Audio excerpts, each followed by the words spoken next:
उसका डूबा कभी ना जहाज है। जिसने गुरु के वचन आज भी याद है। बहुत लोग तो गुरु के वचन ही भूल गए, इधर उधर भागदौड़ मचाने लगे, लेकिन कुछ प्रेमी आज भी इंतजार कर रहे हैं। प्रेमियों, एक शिवरी ने 60 साल इंतजार किया, तो हम लोगों को तो अभी 22 साल हुए। शिवरी जैसा पेशेंस हमको बनाना पड़ेगा, तभी हमारा काम होगा। तो प्रेमियों, अपने गुरु के लिए गुरु महाराज ने जितनी बातें कही सब सत्य। जब राम भगवान का वचन सत्य हो सकता है, कृष्ण भगवान का सत्य हो सकता है, तो क्या गुरु महाराज का सत्य नहीं होगा? होगा। वो तो सत्य लोक से आए, बहुत बड़ी शक्ति जो सत्य लोक से आए, तो उनके वचन भी मिथ्या जानने वाले नहीं। गुरु महाराज ने कहा, बच्चों, जो पेड़ मैंने लगाया है उसका फल खाऊंगा और खिला के जाऊंगा। तो ये वचन कभी असत्य हो सकता है प्रेमियों? नहीं। कभी असत्य नहीं हो सकता। बोलिए प्रेम से। तो प्रेमियों, जो प्रेमी आज भी मालिक का अपने इंतजार कर रहे हैं, सभी को इंतजार का ही फल मिला, हमको भी इंतजार का ही फल मिले। अगर हम एक कोने में बैठ के बस उनके आने की केवल आहट निहारते रहे। प्रेमियों, ये कलयुग के समय में मन बड़ा मलिन है, तो क्या है, साधन भजन लोग करते हैं, बैठते हैं, पर वो एकाग्रता नहीं आ पाती है। तो गुरु महाराज कहते, बच्चों, जब तुम्हारा साधन भजन में मन ना लगे तो तुम आंख बंद करके अपने गुरु के आने की आहट निहारो, उनके आने का इंतजार करो, जैसे शिवरी ने किया था। तो प्रेमियों,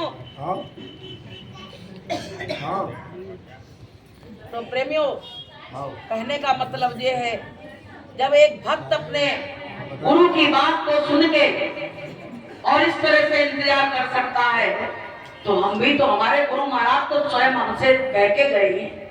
तो प्रेमियों, हमारा मालिक सच्चा, हमारा रास्ता सच्चा, बस अब इंतजार की घड़ी थोड़ी सी बची है प्रेमियों, बस अब ज्यादा समय नहीं है। जो प्रीतम, जो पिया हमसे इतने दिन से बिछड़ गया है, प्रेमी लोग इंतजार आज भी कर रहे हैं, वो सब दृश्य सामने आने वाला है और ज्यादा समय नहीं है।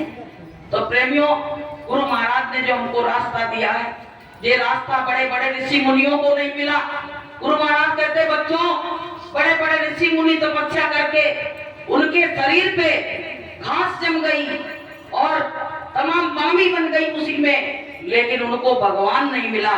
लेकिन कलयुग में मैंने वो रास्ता तुमको दिया है कि कलयुग केवल नाम आधारा और सुमिर सुमिर नर उतरहि पार।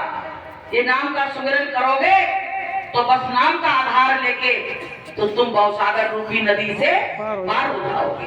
तो प्रेमियों, हमको सबको क्या करना है कि देखो, अगर सत्संगी हो तो पूरे सत्संगी बनो, किसी से धोखाधड़ी मत करो, किसी के अंदर द्वेष भाव घृणा नफरत मत रखो। अगर अपने हृदय को साफ नहीं किया, बर्तन को, तो उस परमात्मा का इंतजार करते ही रहना, वो परमात्मा आने वाला नहीं है। तो हमको सबको क्या करना है, अपने हृदय को पवित्र और साफ बनाना है। कि तुमने आंगन नहीं बुहारा, तुमने आंगन नहीं बुहारा, कैसे आएंगे भगवान, कैसे आएंगे भगवान। तेरा सोना पड़ा है द्वारा, तेरा सोना पड़ा है द्वारा, कैसे आएंगे भगवान, कैसे आएंगे भगवान। तो इस हृदय की सफाई कैसे होगी? साबुन सर्फ से तो होगी नहीं, ना ये झाड़ू लग सकता है।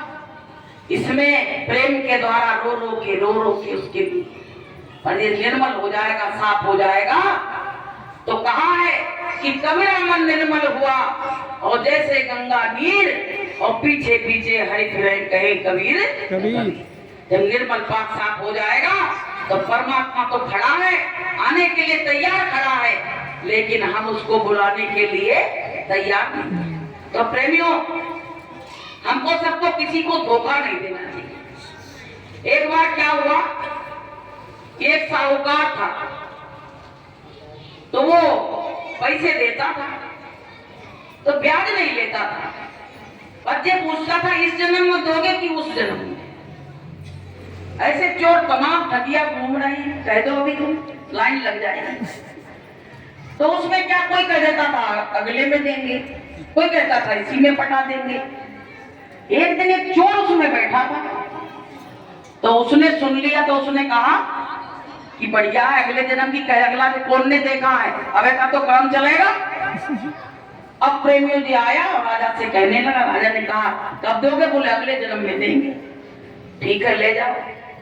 अब प्रेमियों उसने क्या किया, पैसा तो जो ले गया सो ले गया, तिजोरी और देख गया। तिजोरी देखकर उसकी नीयत खराब हो गई।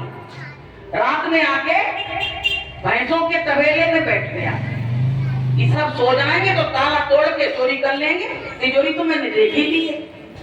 अब बताइए उसने पैसा दिया तो कौन गुनाह किया। आप प्रेमियों क्या हुआ, रात में भैंसें आपस में बात कर रही, भैंसें बात कर रही, ये सुन रहा, कहने लगी बस भैंस, एक भैंस कह रही कि बस 1 महीना बचा, कर्ज हमारा पूरा हो जाएगा। हमने कर्जा लिया था अगले जन्म की, कह के पटा नहीं पाया तो भैंस का जन्म मिला, अब मार भी पड़ती, दूध भी देना पड़ता है। और दूसरी भैंस कह रही कि मेरे तो बस 4 दिन बचे हैं बस, अब ये ले जाके मुझको किसी के हाथ बेच देगा, इसका कर्म कर्जा खत्म। अब भैया इसने सुना तो इसके तो कान खड़े हो गए। इसने कहा अगर मैंने भी लिया तो ऐसे ही मार मेरे ऊपर पड़ेगी। आज राजा के पास पहुंचा, कहने लगा राजा साहब आज मैंने जो आपके संग धोखा किया था उसका मुझको बड़ा प्रायश्चित है। राजा ने कि तुमने, साहूकार ने कि कौन सा धोखा किया। भैया तुम सबको पैसा देते तो तुमको भी दे दिया। अरे बोले पैसा की बात नहीं है, हमने पैसा भी लिया था, तुम्हारे यहाँ चोरी भी करने आए थे, और जो लिया था उसको लौटाने की नियत से नहीं लिया था। और आज ये भैंसें कह रही हैं कि मैंने इतना इतना कर्जा लिया था, दिया नहीं था, इसलिए भैंस का जन्म मिला, मार भी पड़ रही है और भैंस की योनि में भी खड़े हैं। तो प्रेमियों क्या है, जब कोई संत और महात्मा मिलते हैं जीवन में, जब तुमको ये बात को चिताते हैं, ये बात को बताते हैं कि किसी को धोखा देवो, किसी को ऐसा करोगे तो तुमको ये फल मिलेगा, तब जीव के समझ में आती है, वरना समझ में नहीं आती है। तो वहां संत महात्मा तो नहीं मिले, लेकिन वो जीव ने ही जीव को समझा दिया, जीव ने जीव को समझा दिया।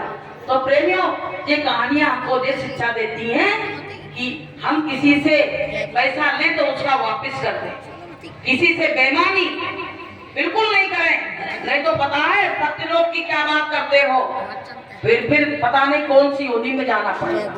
इसलिए नरक लोग, नरकों में जाना पड़ेगा।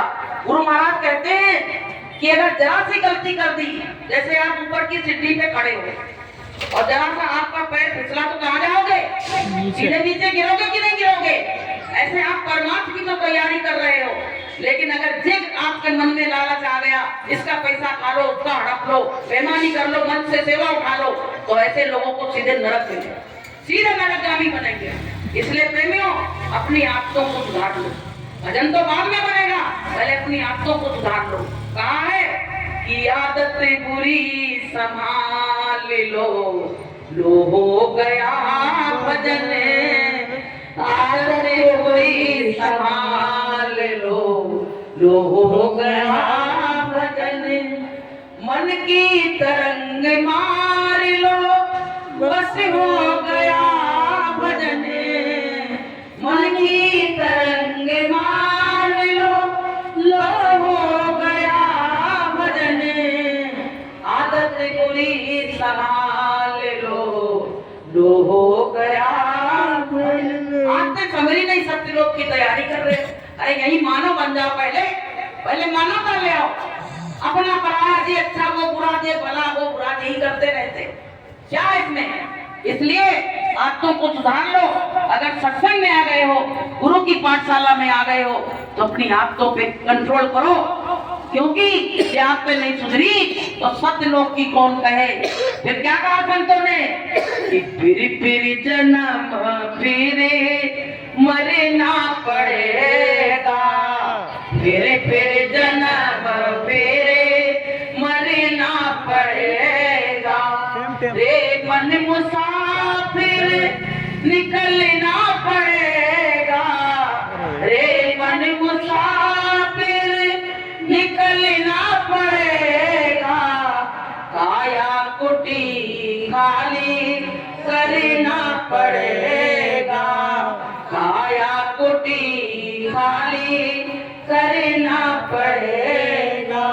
आएगी नोटिस जमानत न होगी, आएगी नोटिस जमानत न होगी, पल्ले अगर कुछ अमानत न होगी, पल्ले अगर कुछ अमानत न होगी, हो करके कैद तुमको जाना पड़ेगा, हो करके कैद तुमको जाना पड़ेगा, काया कुटी खाली करना पड़ेगा। तो भैया ने काया कुटी खाली करनी पड़ेगी।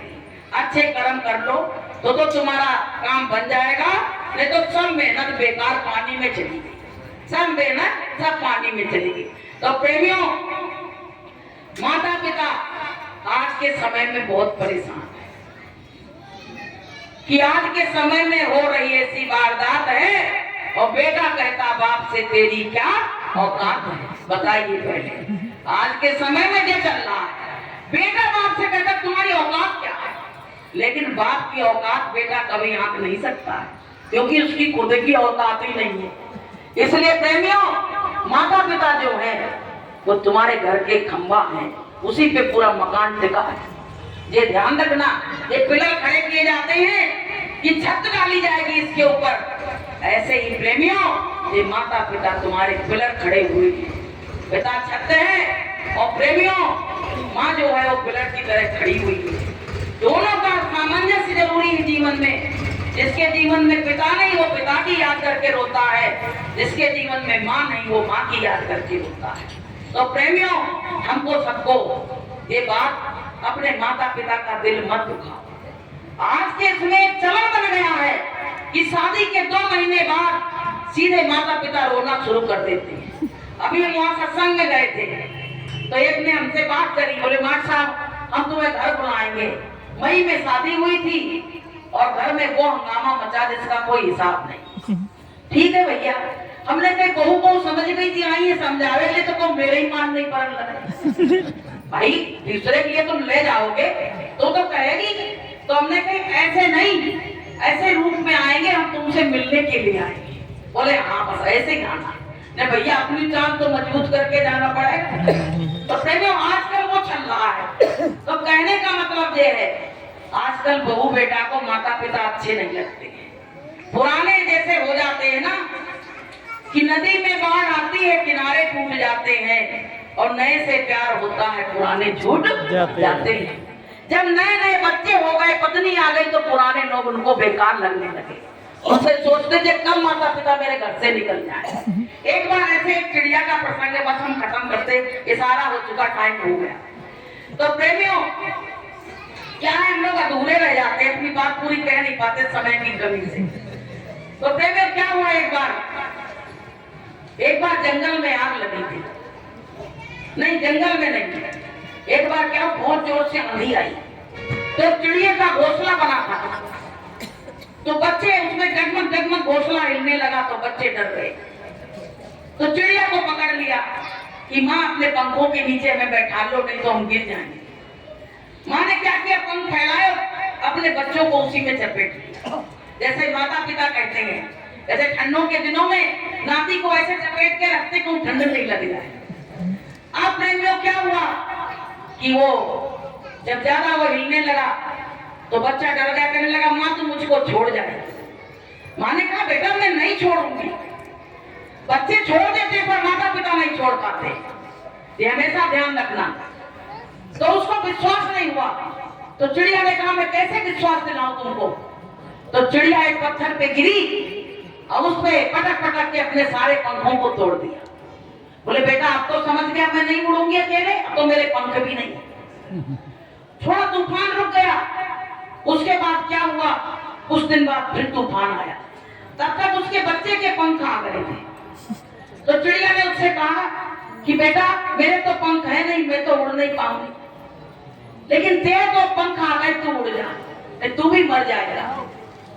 तो प्रेमियों, बच्चे ने ये नहीं कहा कि माँ मेरे लिए तुमने अपने पंख तोड़े थे तो मैं कैसे उड़ जाऊं, तुमको लेके उड़ूंगा। लेकिन उसने एक बार नहीं कहा और बच्चों ने उड़ान भरी और उड़ गए। तो पता है चिड़िया ने उस पत्थर पे अपनी चोंच से लिखा कि बेटा तेरे उड़ने का तू सुरक्षित है, मुझको बहुत खुशी है, लेकिन बस एक दुख जरूर है कि तेरे लिए मैंने अपने पंखों को तोड़ डाला और जब तू उड़ने लगा तूने झूठ भी नहीं कहा कि माँ आ जाओ मेरी पिट्ठी पे बैठ जाओ, मैं तुमको उड़ा ले चलूंगा। तो प्रेमियों, ये कहानी, ये दृष्टांत हमको ये शिक्षा देते हैं कि माता पिता जो कर सकते हैं बेटा कभी नहीं कर सकता है। बेटी एक बार कर देगी लेकिन बेटा नहीं करेगा। बेटी एक बार तुम बीमार हो तुमको पकड़ के बैठी रहेगी, लेकिन बेटा थोड़ी देर तुमको दवा पानी देके भाग जाएगा। इसलिए प्रेमियों, बेटियां बहुत जरूरी है। घरों में बेटियां होती लोग रोने लगते, बेटी हो गई, बेटी हो गई। पता है कि ओस की बूंद होती है बेटियां, और जब भी दुख आए तो रोती है बेटियां। और बेटा तो एक कुल की लाज निभाता है और दो कुलों की लाज निभाती है बेटियां। बोलिए प्रेम से प्रेमियों, जिसके घर में बेटी नहीं उसका घर सोना पड़ा है।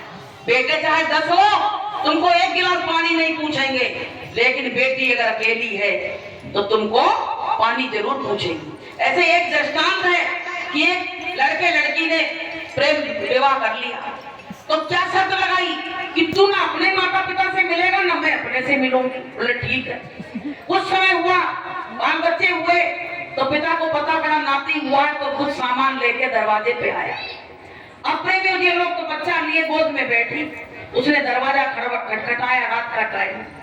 अब भैया लड़के ने देख तो लिया कि मेरा पिता है, और बहू बोली मैं देख के आती हूँ कौन है, गेट नहीं खोलोगे ऐसे, शर्त लगी है। बोले तुम देख लो। बोले अरे तुम्हारे पिताजी यहाँ जाओ जाओ, यहाँ कोई नहीं है। बेचारे खड़े रहे, चले गए। उस समय बीता, जब दूसरा बच्चा हुआ तो उसकी माता पिता उसके आए, लड़की के। अब जैसे गेट खटखटाया, देखने गई, कहने लगी चाहे तुम मुझको छोड़ दो चाहे कुछ कर दो, मैं तो अपने पिता माता के लिए गेट खोलूंगी।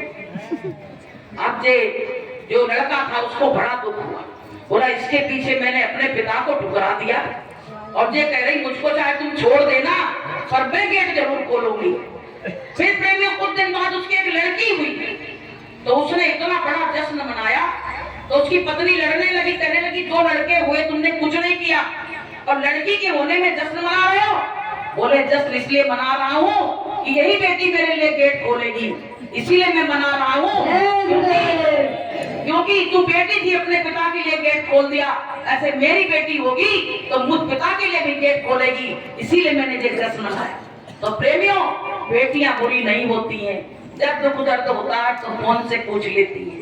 जानती घर में जाएंगे तो अभी लड़ाई होगी, अभी भाभी कुछ कहेगी, भैया कुछ कहेगा, तो फोन से ही पूछ लेती हैं और चुपचाप फोन काट देती, कहती माँ काट देना, भाभी से नहीं बताना। ऐसे ऐसे घरों में काम हो रहे हैं। तो प्रेमियों, माता पिता बेचारे बड़े दुखी हैं कि माता पिता की सेवा कर लो, खुशियों से झोली भर लो, समझ तेरे राम यही है, तेरे भगवान यही है। माता पिता की सेवा कर लो, खुशियों से झोली भर लो, समझ तेरे राम यही है, तेरे भगवान यही है। तो भैया ये सत्संग जो गुरु महाराज ने जैसा भी बुलवाया हो, मालिक की मौत से पलक लगा हुआ है और मालिक के चरणों में ही अर्पित है। अच्छा लगा हो तो आप ग्रहण कर लेना, और बुरा लगा हो तो वापस कर देना, फिर इसमें कुछ सुधार करके और फिर लाएंगे। कि बात मानो ना मानो खुशी आपकी, बात मानो ना मानो खुशी आपकी, हम मुसाफिर हैं हम अपने घर जाएंगे, बात मानो ना मानो खुशी आपकी। जो कुछ मालिक ने बुलवाया मालिक के चरणों में अर्पित है। मेरे पास ना कुछ था ना कुछ है। बोलिए प्रेम से जय।